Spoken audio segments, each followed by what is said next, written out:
States, in the state of Oklahoma, is one of the key cities of America. Tulsa, built in a generation and still growing. In 1901, the West was cattle country, and Tulsa was a cow town of 1,200 persons. Its single main street bustled with new settlers. Today, only on the screen can people of Tulsa see scenes like these. The romance, the adventure, and the hardships of the Old West departed from Tulsa many years ago. But now, in Western movies, these boys and girls can relive the history of Tulsa's past. An early citizen like Sam Carson has seen it all change within his lifetime. His grandchildren, Eddie and Janet, were born here. They are too young to remember Tulsa as it was, or to realize the struggle and planning that have gone into making the modern Tulsa a good place for them to grow up in. But Sam Carson remembers he was part of the struggle and the planning that changed board sidewalks and dirt roads to paved streets and broad highways, and hitching posts to parking meters. Planning that pulled down the wooden front shanties to build steel and concrete skyscrapers.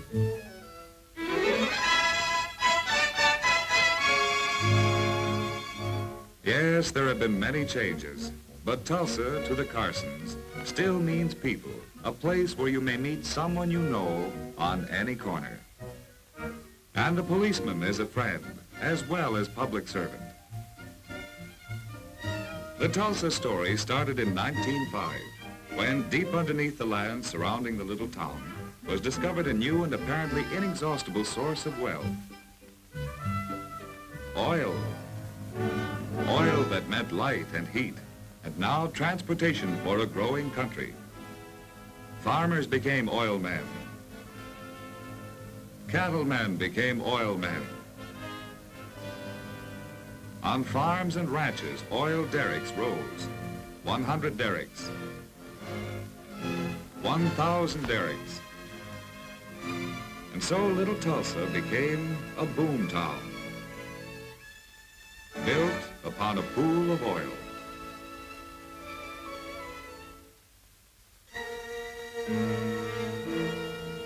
However, 20 years later, the underground pool ran dry and the oil disappeared from Tulsa. But in the city of Tulsa, they still had ideas. For miles to the north and east, fine cattle grazed on grassy plains, and in Tulsa, a meatpacking industry grew up. On the fertile lands to the south were harvested great fields of corn to be shipped to Tulsa for cattle feed. Wheat to fill the tall grain elevators.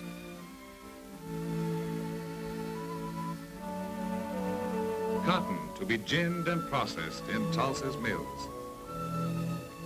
When oil was struck in nearby regions, it was Tulsa that supplied the equipment, know-how, and men to bring out the rich crude from the ground.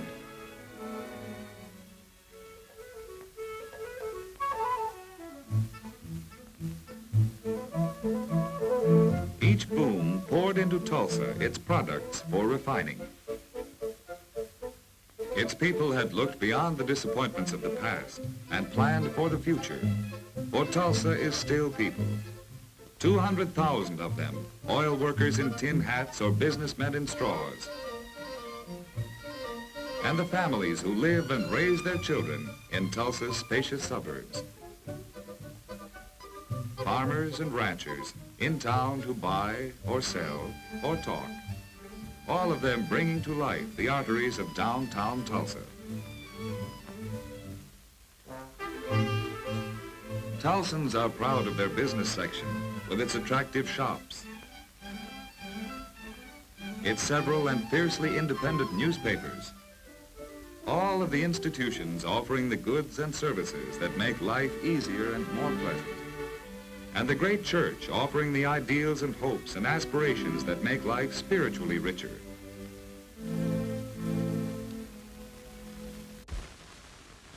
Sam Carson lives with his son, Henry, and his daughter-in-law. Almost any evening finds the Carson family, like most in Tulsa, gathered together at home. Ellen Carson does most of the housework and cooking. Henry is a chemist and plant superintendent at a large oil refinery. Looking around the table, he feels he has much to be grateful for.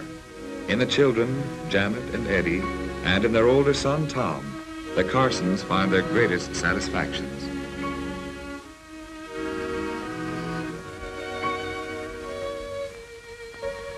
Not only wholesome food, but warm and animated talk flows freely across the family dinner table. The daily activities of each member, including the children, are shared joyously with the rest of the family. After dinner, Eddie is likely to neglect his lessons to listen as his father and older brother let their conversation range to the local, national, and world issues in which, as free citizens, they feel themselves a part. Each morning from this comfortable home, the Carson children walk to a school nearby, recently completed as part of Tulsa's municipally financed new school program. And Tom, now in his second year of college, also leaves the house early to hail the convenient bus which will take him to the University of Tulsa.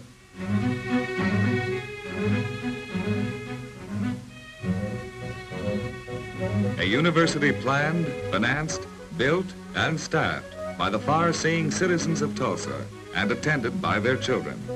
Here are offered courses in the liberal arts, in sociology and philosophy, in science and engineering.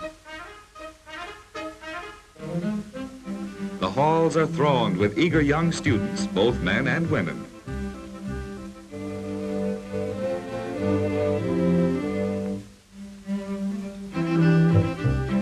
Before and after classes, impromptu discussion groups form. Co-education gives opportunity for discussion of problems from the woman's angle as well as from the man's, which usually results in a broader understanding for both. Already university life has had a strong influence on Tom Carson, and here he makes friendships that will last him all of his life. The handsome buildings house more than classrooms and laboratories, for in them Tom is learning to use the free spirit of scientific inquiry, which will be the basis of his education and his adult life. Even as they watch, new buildings are going up, a part of the planning that has made the great school of petroleum engineering preeminent in its field. Potential petroleum engineers, or students of any of the 1,000 skills required by the oil industry, come from all over the world to join the small group classes. Here they study not only from books, but from elaborate scale models. Besides their regular staff, they are taught by practical men like this chief engineer of Tulsa's largest refinery, who points out on the model the complicated process by which crude oil is broken down to provide gasoline and its many byproducts. Progressing from models, students at Tulsa have the unique opportunity of seeing the actual operations in the refineries.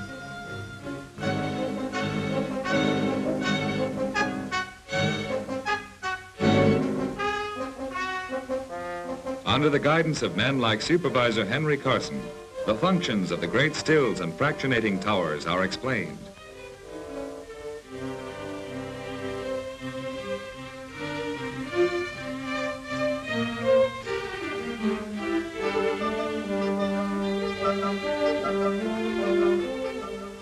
Students can follow step by step how crude oil is piped in from fields hundreds of miles away to the refineries of Tulsa. And after going through the refining process, how the finished products are piped out to equally distant cities there to power and lubricate the wheels of industry and transport.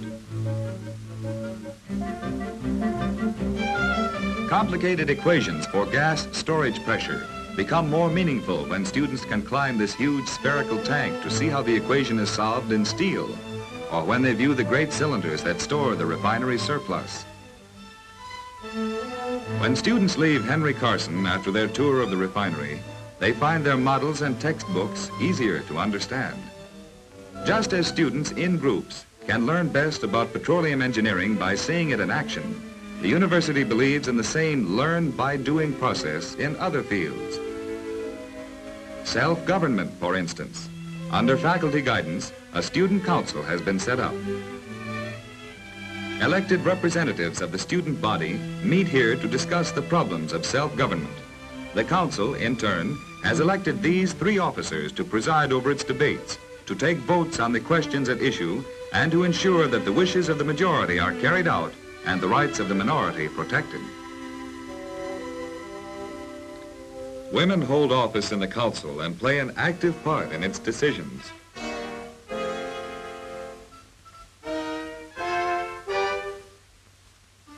Here is a legislative body, as truly as Congress or Diet or Parliament. What they learn here about the responsibilities of office, the need for free discussion, how best to conduct a meeting so that all may be heard.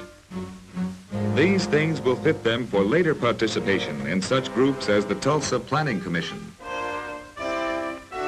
Here, the larger affairs of Tulsa's present and future are discussed by people who may have first learned how best to work as a group from such practical lessons in self-government as a student council.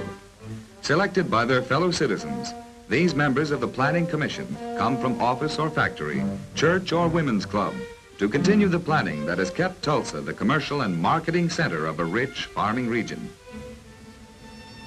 To foresee such changes as the disappearance of the oil pool from Tulsa and avoid economic disaster by converting Tulsa from a producer of oil to a provider of services, pipelines and pumps and drilling rigs, storage for oil and natural gas, and great refineries.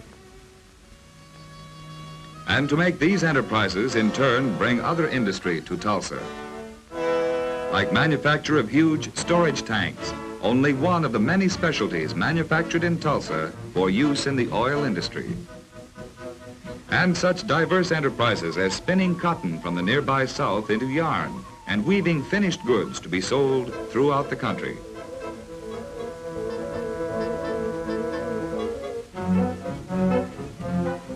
And the manufacture of glass jars and bottles of all kinds with ingenious machines and highly paid skilled labor.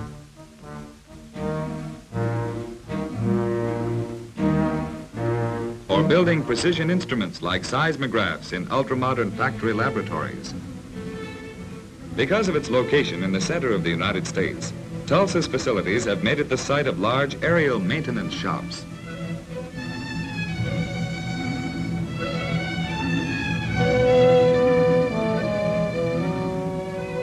Its municipal airport has become a crossroads for the airlines that span the nation. Tulsa must continue to provide adequate transportation, stockyard facilities, and packing plants if it will serve the fine cattle ranches surrounding it.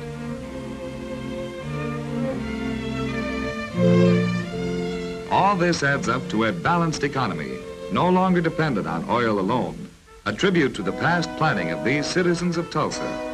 But future problems already press.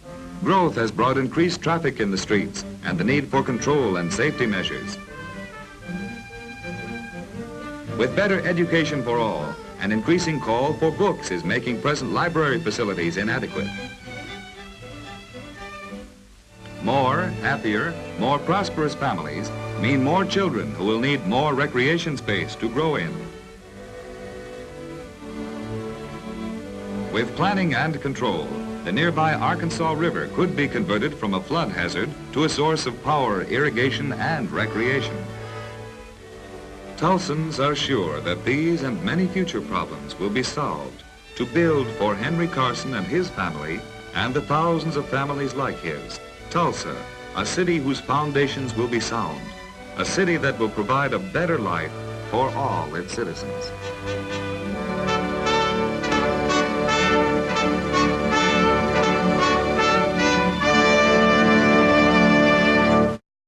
An early citizen like Sam Carson has seen it all change within his lifetime. His grandchildren, Eddie and Janet, were born here. They are too young to remember Tulsa as it was, or to realize the struggle and planning that have gone into making the modern Tulsa a good place for them to grow up in. But Sam Carson remembers he was part of the struggle and the planning that changed board sidewalks and dirt roads to paved streets and broad highways, and hitching posts to parking meters. Planning that pulled down the wooden front shanties to build steel and concrete skyscrapers.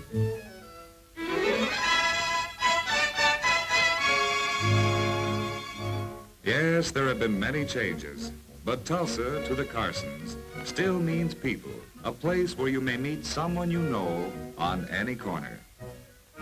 And the policeman is a friend, as well as public servant. The Tulsa story started in 1905, when deep underneath the land surrounding the little town,